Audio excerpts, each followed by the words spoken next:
here. I promise I'm not texting while we're talking. I'm just making sure we're good on time. If you did not sign in at the back table, please do so before you leave. There's also a copy of a rubric back there for this capstone presentation. If you would like to run back and pick one up if you forgot to do that. So you can follow along, that would be good. Otherwise, you can pick one up on the way out. I also emailed everyone, all the students, before I left, the information that I'm going to give today. Did you guys check your email? Did you get that? Okay, good. I don't like going to things where people read PowerPoints. You know what I'm talking about? Because I can read. So we're just going to really talk about this and kind of get into, kind of dig into it. I have something going on, so I will probably be taking a drink or two, so just please bear with me. Okay, let's do a little housekeeping before we get started. That way we have everything sort of out of the way. This capstone presentation is scheduled for April 22nd through the 24th, those 3 days.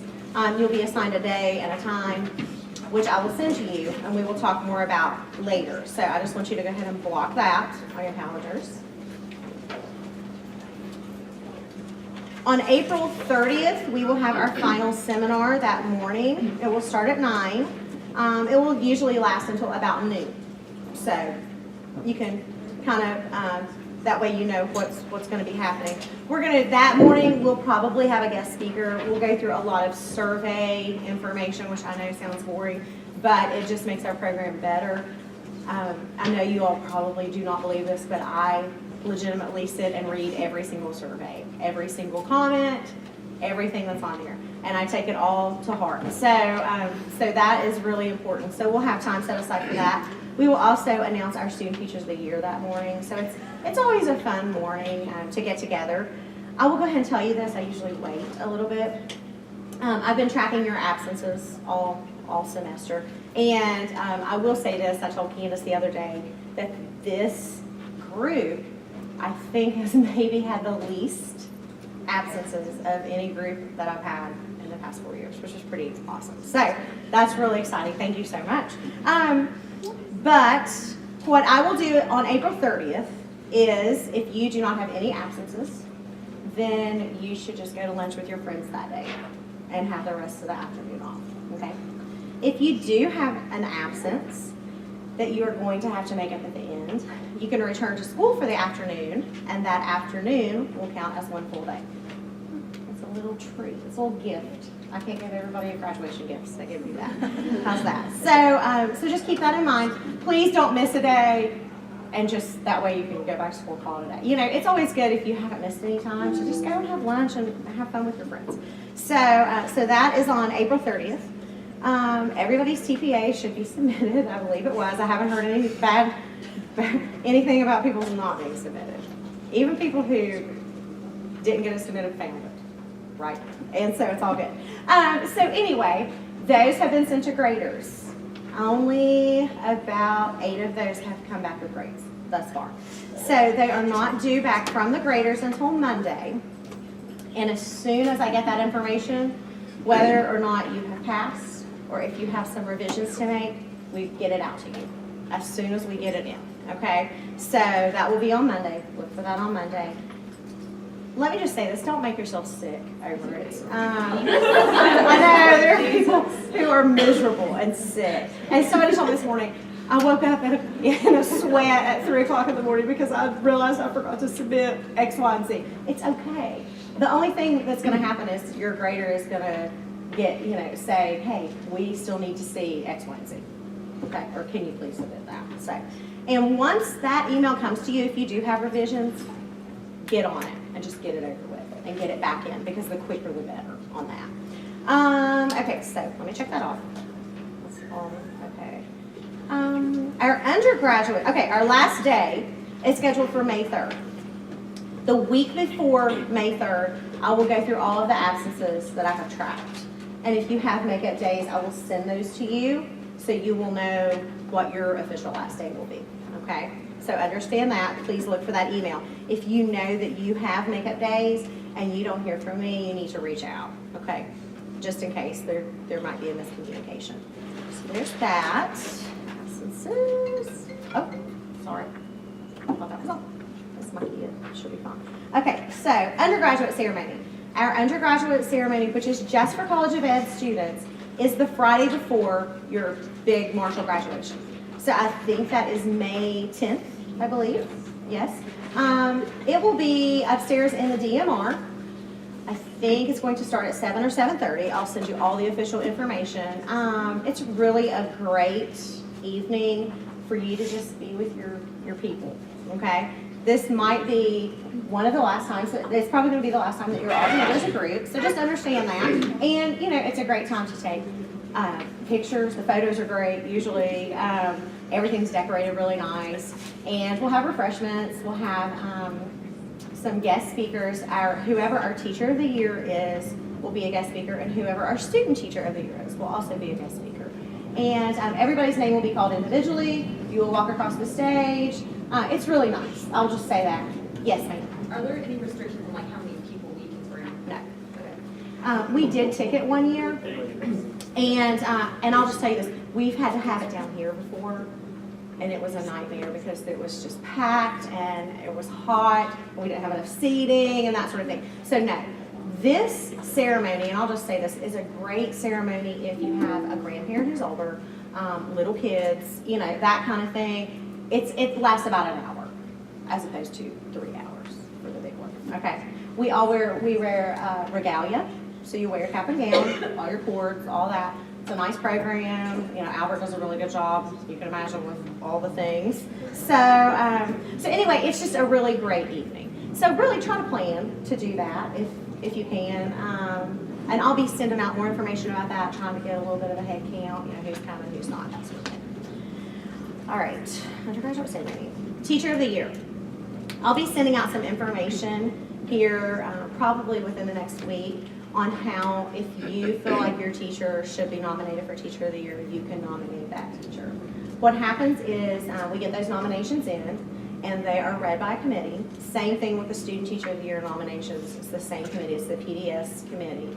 And I'll just say this: I usually do not vote unless there's like a tie or something crazy. I do not vote on the teachers, and I do not vote on the student teachers because I work with all of you, and I like all of you. I wish I could, you know, pick everyone. So I let other people who don't know you do that and read those recommendations. But if you have a teacher who is just really exceptional, nominate them, because it's just really important. We all know that this profession does not get recognized at all. And so for your teacher to be recognized as the Teacher of the Year is a really big deal. Last semester, our Teacher of the Year was Angie Kinder. She's a teacher at Nichols. She's awesome, just so fun and wonderful. And so she was our guest speaker. She did a great job. So this year, you know, we'll have somebody new. The same with the Student Teachers of the Year. We will, like I said, we'll announce those all at our April 30th seminar. So I got a couple more things on here. You guys got an email yesterday from Tammy, right, about applying for your certification. Who was confused? Okay, a few people. Oh, that's okay. Basically, it's like this. I haven't seen the email, so I can't go over it. Read the directions. First off, read it step by step by step. Do not order your transcript right now. Who's already ordered? Don't do it. I'm just kidding. Don't order your transcript. Because why? It's not official. You haven't graduated. Okay? You have to wait until that official transcript posts, because you will not be certified without it. So do not order your transcripts yet. Wait until those official graduation dates and all of that roll and post. And I'm pretty sure she probably spells that out in there. If you have any really specific questions or you don't understand, you can always ask me. I can look over it. But ask her. I mean, that's what she's doing. So she's the guru. She knows all the forms, all the amounts, all the stuff. So she can tell you exactly what needs to happen. I will tell you this, though. How long do you have to get certified? 1 year. Not 366 days. You have exactly 1 year. If, for some reason, you do not get certified within that 1 year, and then you try later, and our program has changed, like praxis scores have changed, or things like that, you may have to retake a praxis test. You may have to take an additional course. I mean, there have been stranger things happen, okay? So please be prompt and on top of that. Once you have your PLT passed, once you have officially graduated and everything is ready to roll, then that is when you are ready to submit everything, okay? Understand? Last thing, I've had a couple of people ask me about graduate programs. They're really interested in some different graduate programs. I would suggest you get on our College of Ed website, marshall.edu/COEPD, I think that's what it is, and look under the graduate tab. It's a little scattered.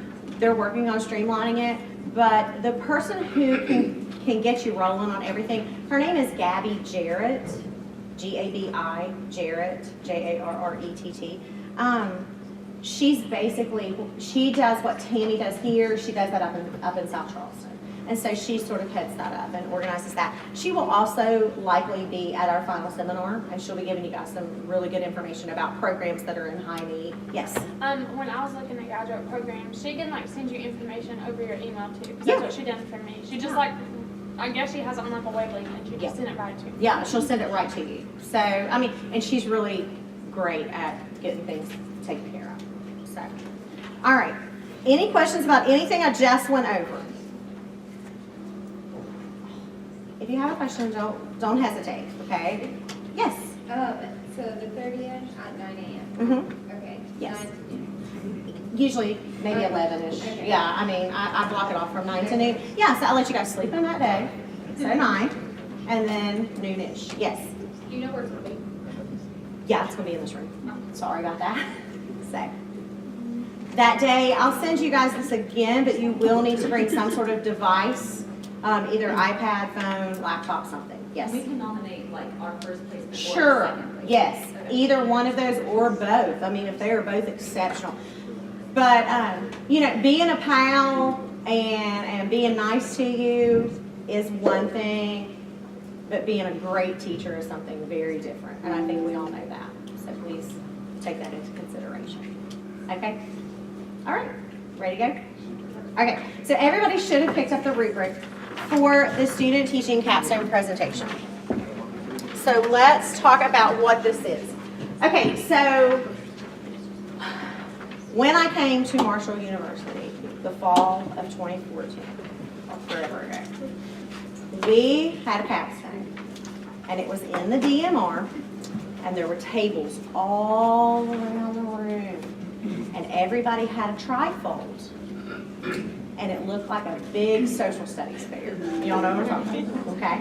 And everybody stood next to their trifold, and they spouted out their information to whoever was judging them, and then they were done.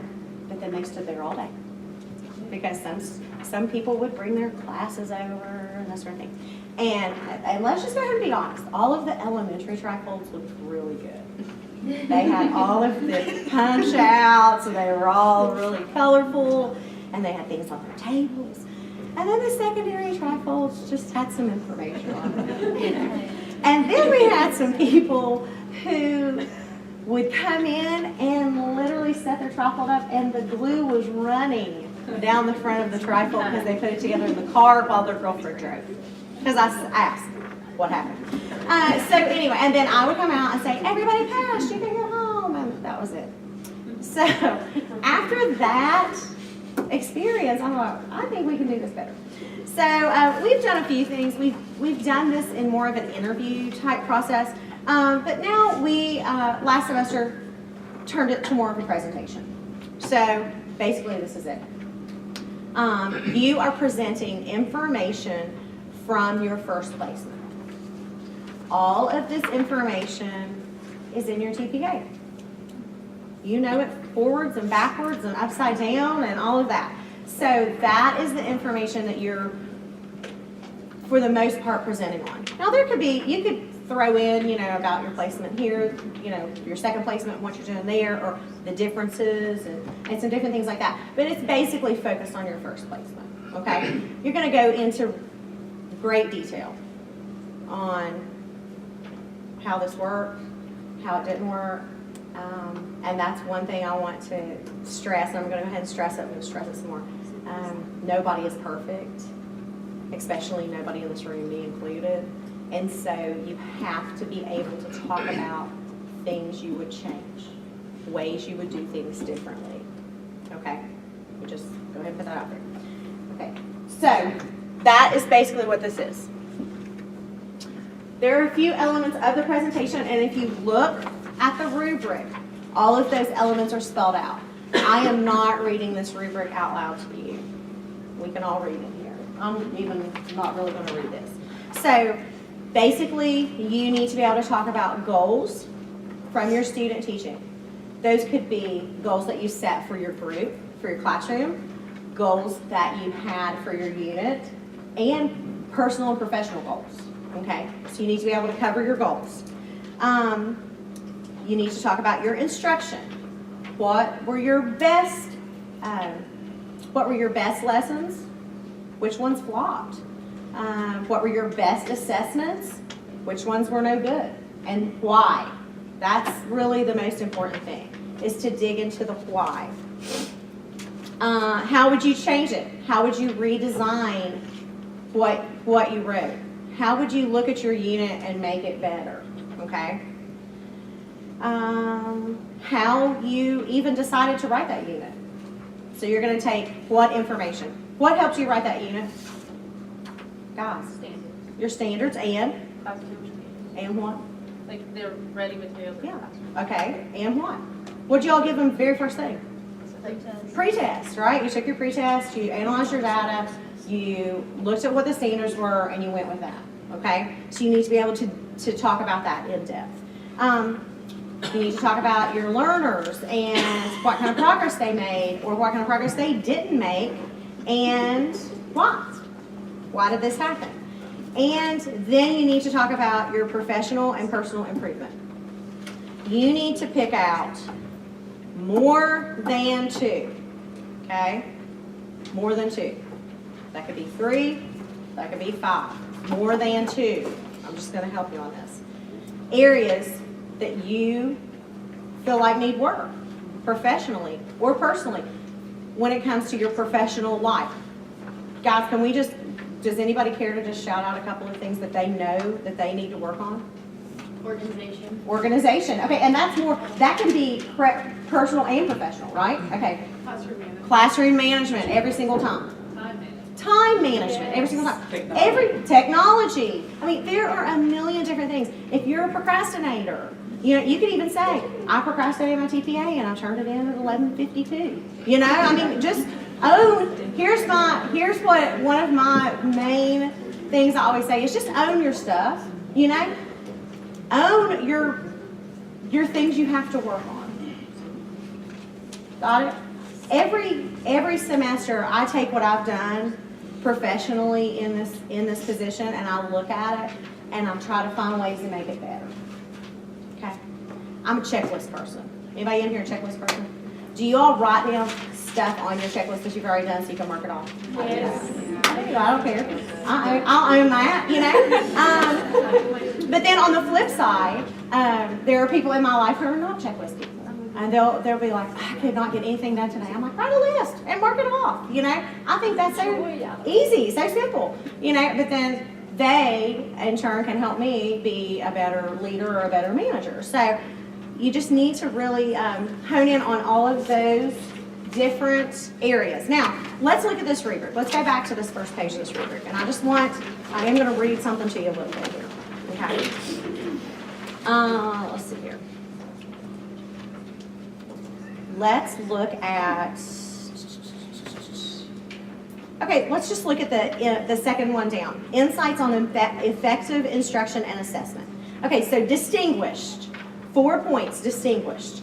Candidate identifies the most and least successful activities and assessments and explores the plausible and in-depth reasons for their success or failure. Okay. You didn't just say, well, my best lesson was when we built the volcano, but my worst lesson was probably when we did the volcano worksheet.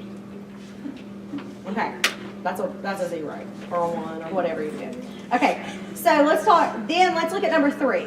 Okay, and let's look at the differences. Candidate identifies the most and least successful activities and assessments, okay, and explores the reasons for their success or failure. Okay, you could either say, my best activity was when we built a volcano because all the kids really liked it. Okay, that's a 3, whatever. Or my best activity was when we built the volcano because A, B, C, D. You see? You just went from a 3 to a 4 just by digging in a little bit deeper. A basic, a 2, would be to identify the most and least successful activities and assessments, but not talk about why they were successful or not successful. And then you're going to get a 1 if you don't do any of that. So, okay, so that is really the meat of the presentation. Let me give you some helpful hints on this. I would organize my presentation in order of this rubric, okay? So I would start my presentation by talking about my goals. The goals I set for myself at the very beginning. And then I would start talking about my unit and my classroom. Yes? To help organize, can we have a visual? That's where I go. Yes. Okay, sorry. I had a couple laying out that I have had from past semesters, and those are over in my office. Pause. Guess what? You moved upstairs. Oh yeah, y'all gotta come see it. 2 windows, French door, and a door that closes with a handle. I know, right? I know. Moving on up, man. So anyway, if you are on campus and want to pop in and look at those, we're going to talk more about that. But yes, you can have a visual. You can have a PowerPoint or a Prezi or something like that. You have to bring your own technology. There won't be a smartboard set up. You can bring your iPad or your laptop or whatever you want to work with. You can do a printout and make like a handout, a folder. In that, you could have your data analysis graphs where you could talk about those. You could have a copy of your unit or a copy of some of the components of your unit. You could have photos of your students participating. You could have copies of student work with names redacted. Okay. All right. Yes? If we have photos of our students, should we like cover those? If they signed the waiver to be videoed, I don't think that would be a problem at all. So Okay. should we bring in our consent forms? I would stress this. Please redact all names from student work. Okay. In your presentation, do not say, well, you know, my focus student B was Johnny, and he has ADHD, and his parents are divorced, and you know what I'm saying? I mean, we're not going to do that. We would say focus student B. I chose focus student B because this student has ADHD. Okay, end of story. All right. Okay. Now, let's talk about this part of it, because this part is where these are easy 4s on this. All right. Please look at like diction and vocal inflection. I know, right? They just got really tickled because I think we've already talked about this. But, and I'm going to use some real life examples of things that have happened in the past and some situations. When I'm up here talking to you all, okay, I really try to hone in what we call my honky tonk. All right, that's what we, describe it as very dearly. Who in here had Jennifer Jackson for class?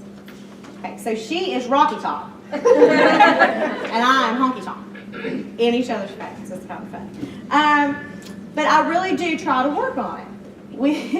We refer to this as my presidential voice. This is my presidential voice when I'm trying to be very professional. If you follow me on like social media, or if you see me out at a ball game or something, that's my honky tonk voice. Okay? So if I am in an interview or I'm giving a presentation and I want people to understand what I'm saying and respect what I'm saying and listen to what I'm saying, I'm going to be very careful of how I'm saying it. Does that make sense? Okay. I'm not saying don't be yourself, because everybody needs to be themselves. You need to make sure your grammar's correct.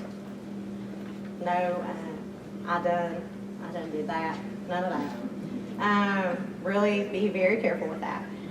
Speak up, speak in a clear tone, and make good eye contact. All right, that's one of the things. Language and grammar and responding skills. Look at all of these. You know, that refers to no grammatical errors, using educational language. All right, use educational language. Instead of saying, I have students who are real high and I have students who are real low. What can I say? My classroom is very diverse, right? Just think a little bit on that. Let's see here. Movement and gestures, facial expressions, eye contact, mannerisms, and listening skills. Make eye contact. Look at your judging panel. Do not, oh my, some people have some like nervous things that happen. Don't know what I'm talking about. So don't make the day that you're giving your presentation the day that you wear this giant necklace that you twist the whole time. Okay, that's really distracting. Or be careful to like not, you know, I've had people who pick their fingernails the whole time. You know, I can't pay attention to anything because I'm watching you pick your fingernails while you're talking. Or, you know, just some different things. Know this, every single person has to do this. I know some people get really nervous public speaking. One of my best friends gets really nervous, and she's a teacher. And so she used to be a Title I teacher, and she would have to give presentations in front of parents.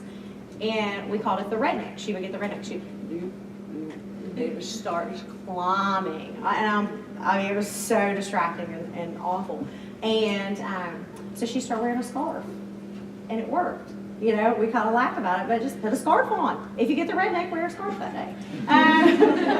Men or women. And just, you know, sometimes things like that can be a little overwhelming. I had one student who, poor thing, he sat down and he like had some sweat beads, you know, and I was like, oh, it's all right. Don't, you know, just be calm, it's okay. And he starts talking.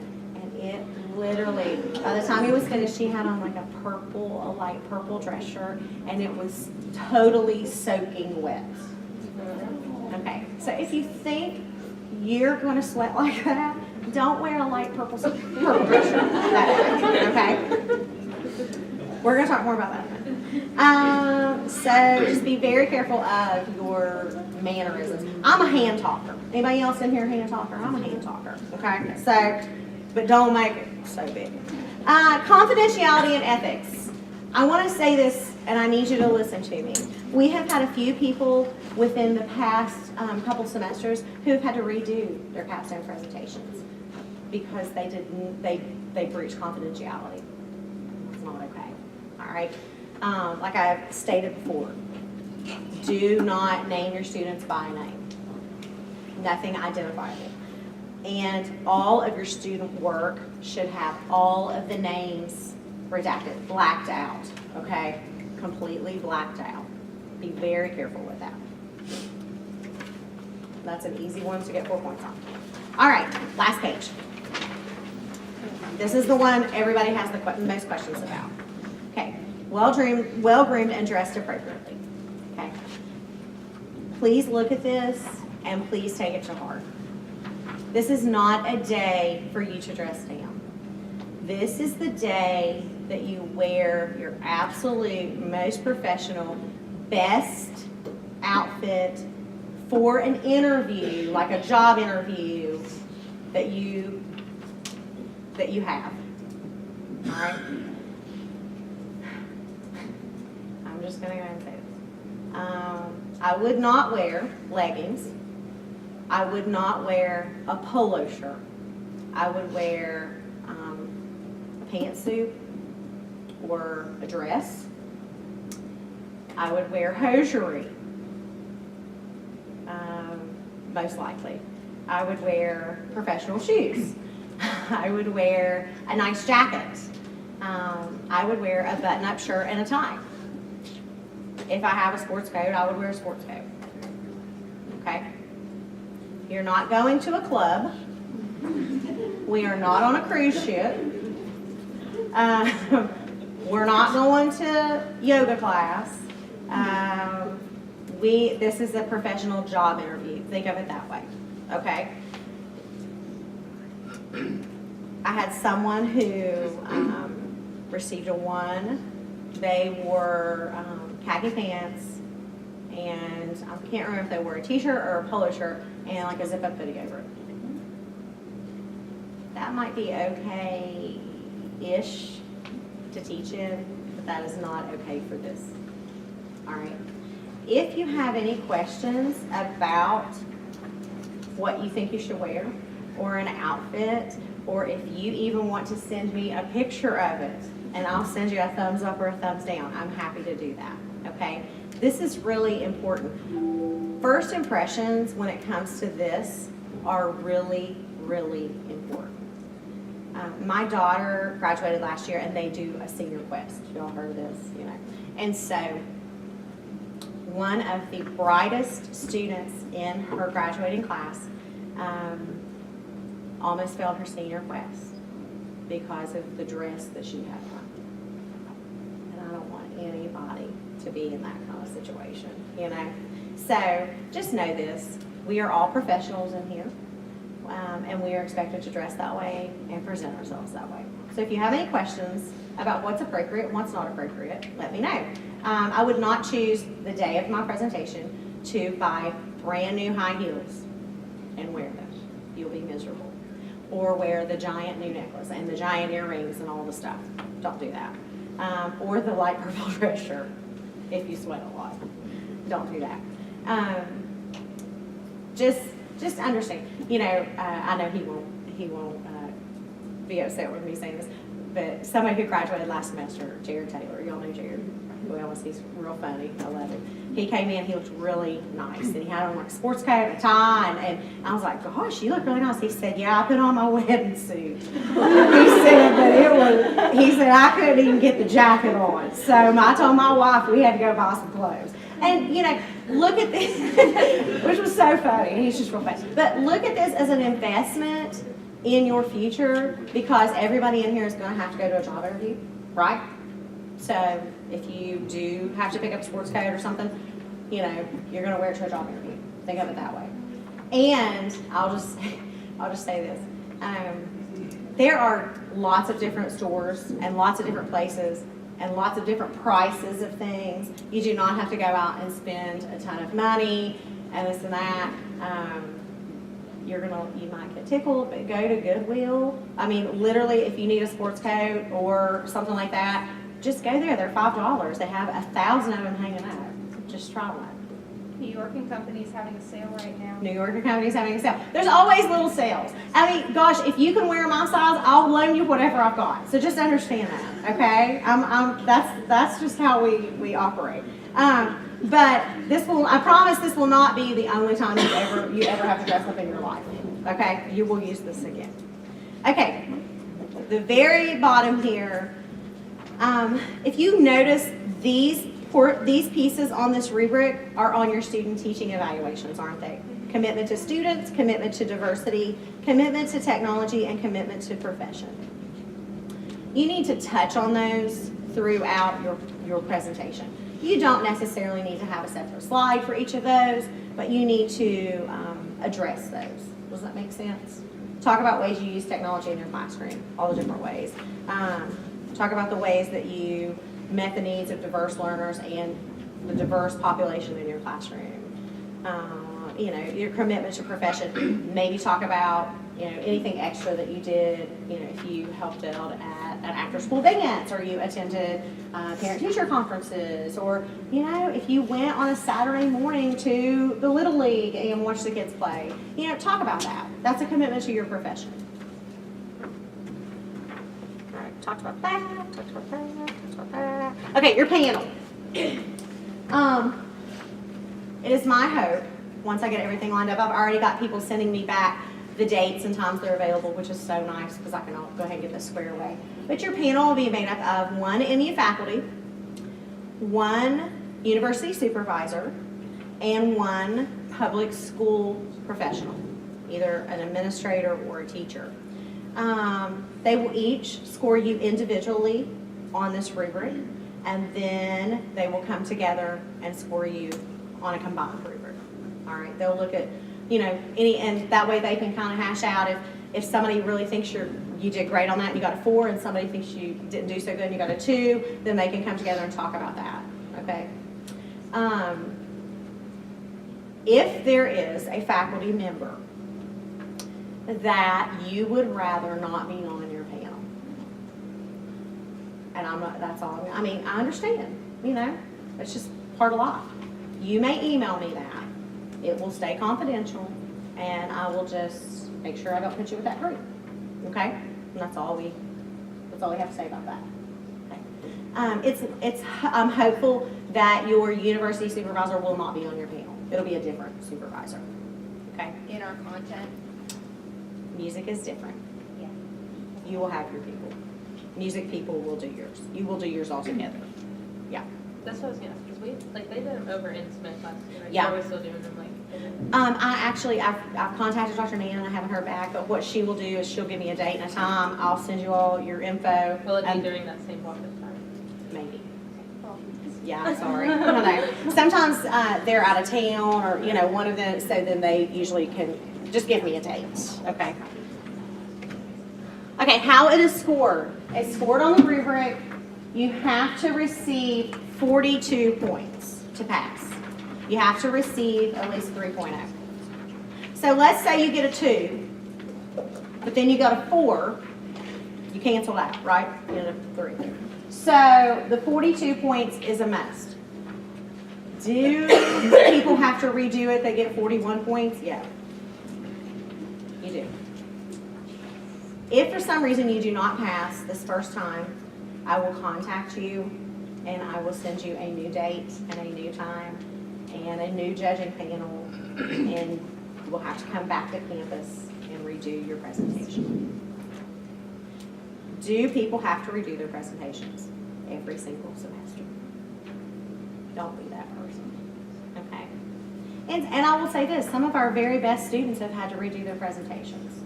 Sometimes they get really nervous, they just can't communicate and can't get out what they need to say. So it's just a good life lesson on this is just part of being a professional, is having good communication skills. Okay, to prepare. I would have a visual aid, okay? You don't necessarily have to have your, a PowerPoint or anything like that, but it's good to have. It's good to keep you on track. I think these are always good to show photos of what you were doing in your classroom, and putting that kind of thing out, and just to keep you organized. If you do plan to use technology, like I said, you'll have to bring your own.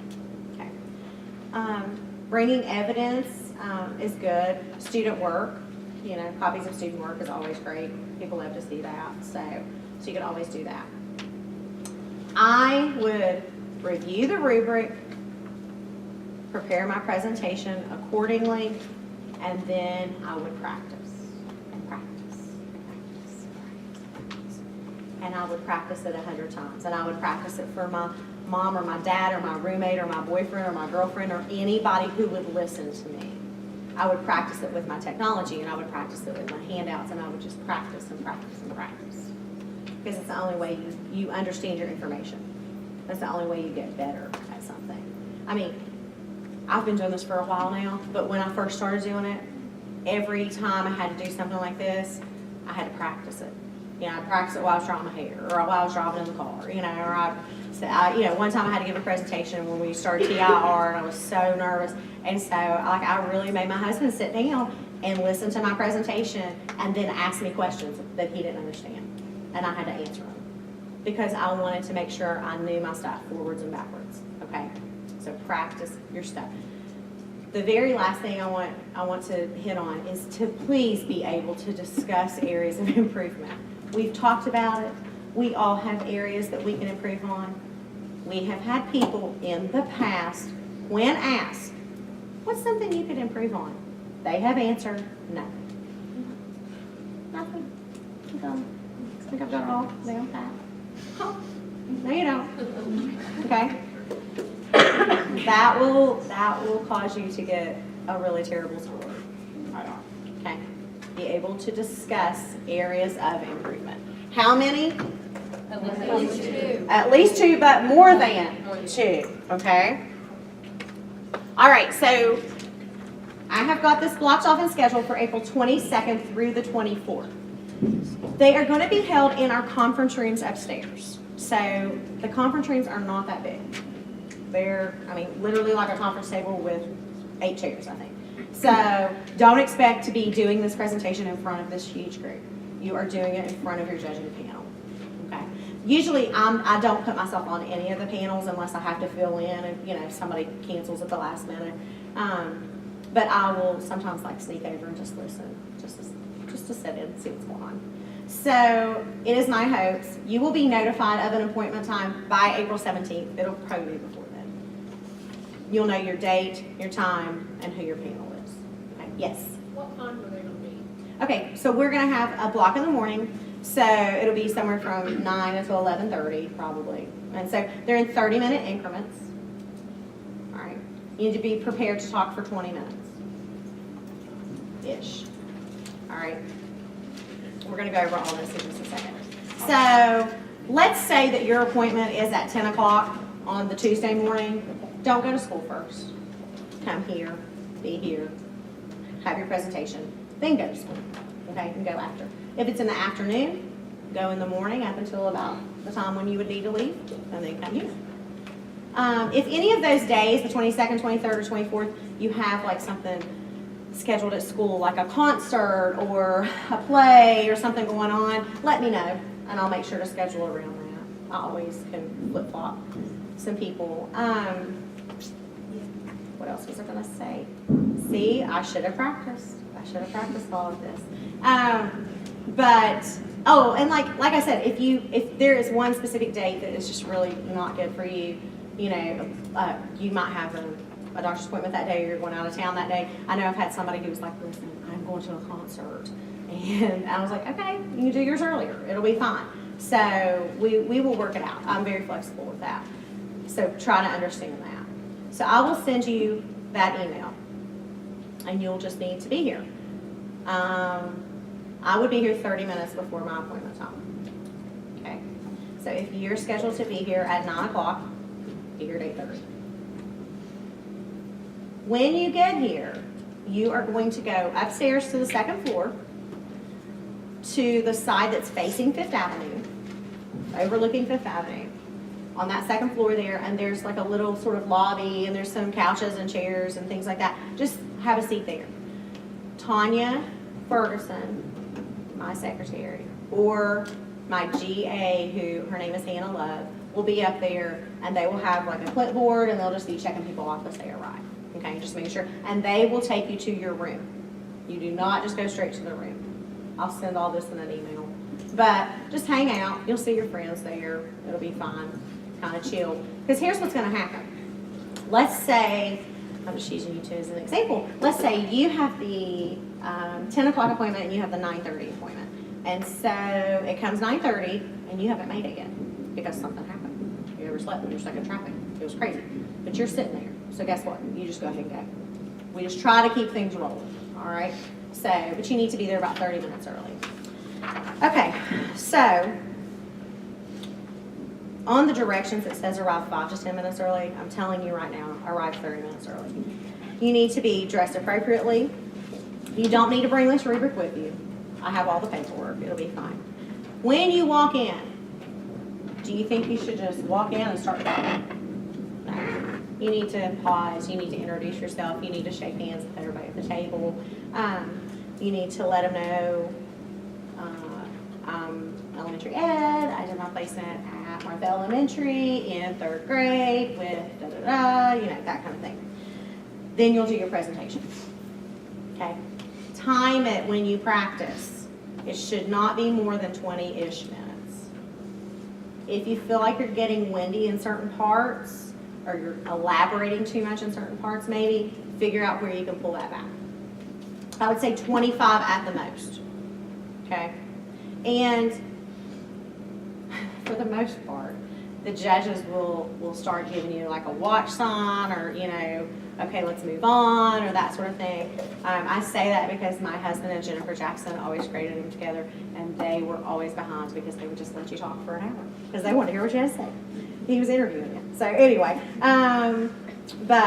so we're going to cut that at like the 20 to 25 minute mark. Please try to cut that off, okay? Once everybody's finished, once the 24th is passed, what I will do is I will send you an email.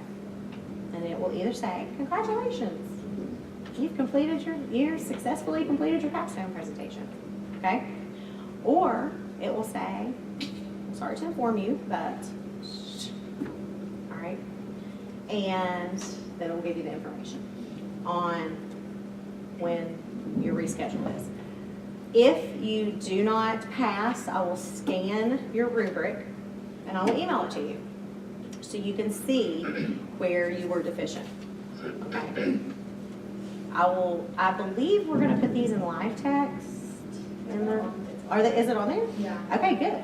So what will happen is, when I bring those back, we'll just enter them in live text. So I will not scan and send you an official copy unless you request it, okay? I will hold it though, for probably a year. Okay, questions? Anybody? And please, I know there's somebody here with a question. I'm not doing that good a job. Can Yes. the board ask us questions? Yes. Like afterwards? Yes, they can. Yes, Should we ask them if they have? I would. I would finish with, does anybody have any questions? Okay. Yes, ma'am. So if we bring, sorry, I'm on voice right now. Me neither. When we bring our own technology, is there a thing to present it on there already? So how would would we just use it from our laptop? I would just use it from my laptop. You're gonna have 3 people with me, Oh, okay. you know, or use it from your iPad and slide. So, it's worked in the past. Yes.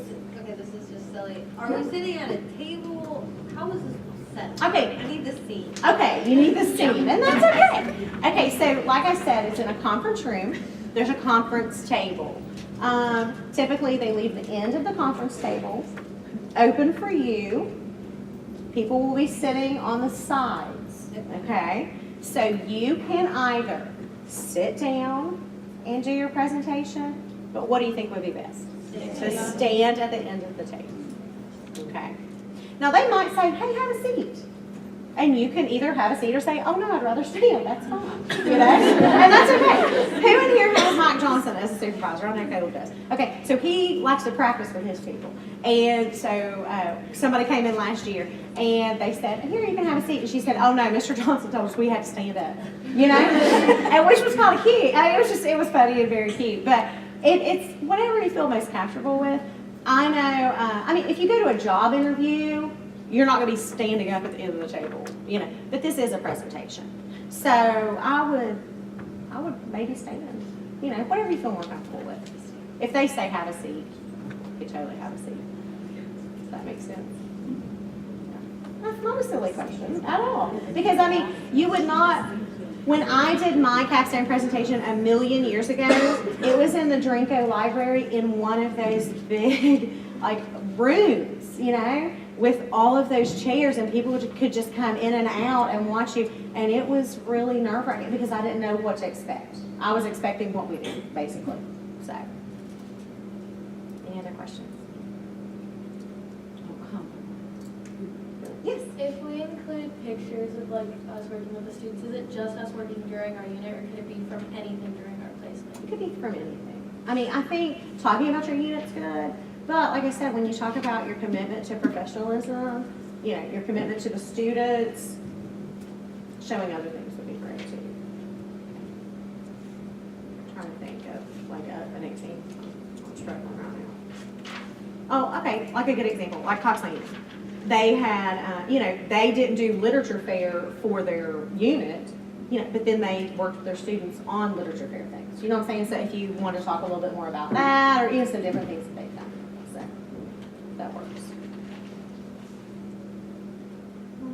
Anybody else? Yes. So we talk about that after we did our unit, or, because I know you said follow along in the, Yeah, you know, and you Order could of just the say, you know, I would maybe just, let's see here.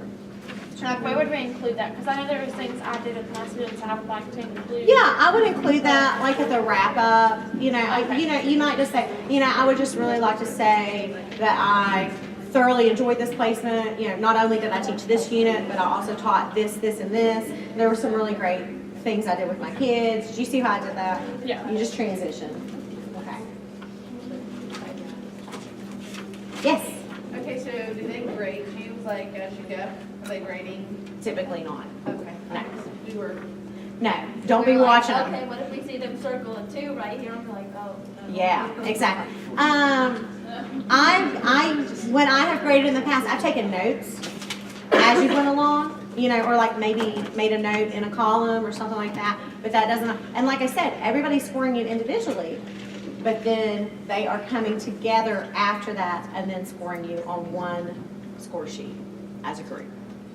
And I'll just say this, we've never really had a situation where we had judges who had very differing opinions, you know? I mean, usually if one judge thinks you did a terrible job, everybody else is on, am I right, Claire, on this? Everybody's usually on board the same thing. Yeah. Pretty much agree. Yeah. Can you think of anything I've forgotten? No, I like to talk about it. I know, right, didn't even practice, like I said. So, anything else?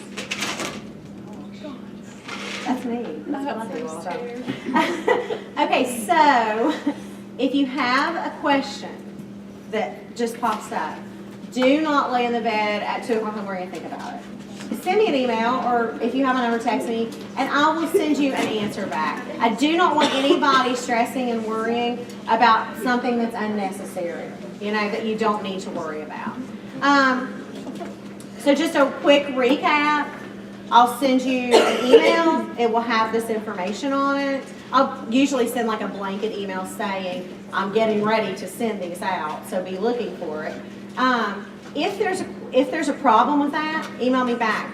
I can't necessarily say that I can fix it, like change a date or change a time, because I have, once people email me back and say, I'm available on, you know, the 24th in the morning, then that's when they're available. I can't, you know, make it, and once I send somebody else their time, I can't take that back, so. But anyway, I'll send you all the information. All of this stuff is available on the PLC site, so let me show you this. I'll pull it up. There is a digital copy of this rubric, in case you lose it. And if you go right to here, so it says Student Teaching Capstone Presentation Rubric Fall 2018. Gosh, that's a lot, isn't it? But this is Spring 2019, it's the same. But if you also click Directions below it, this is just some information. This has the passing score, talks about dressing appropriately, you know, how to introduce yourself, how to present your information.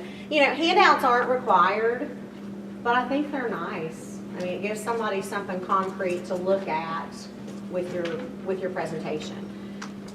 And it also says up here, if you are dressed inappropriately, you will be asked to leave and must reschedule your presentation at a later date.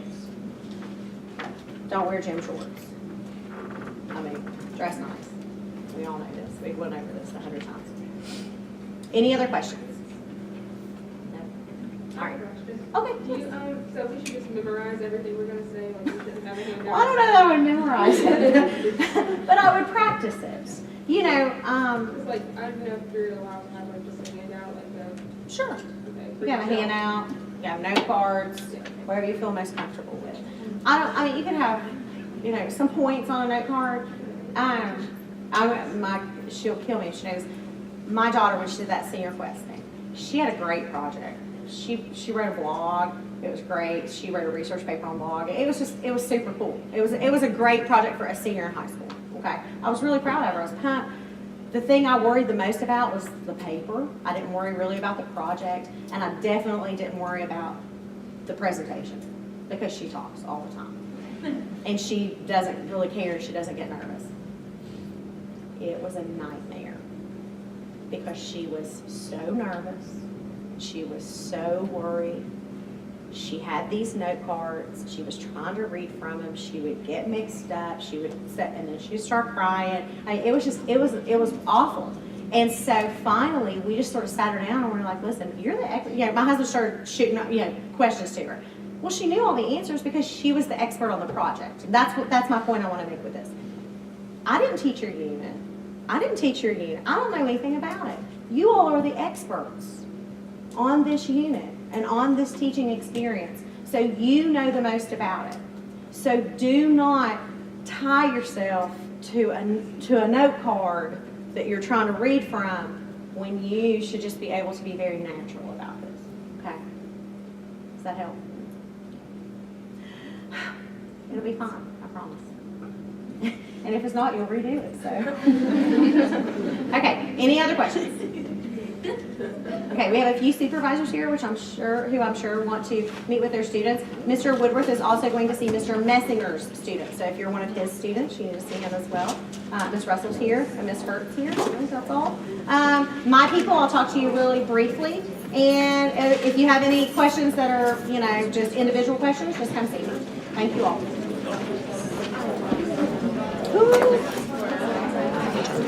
Is there a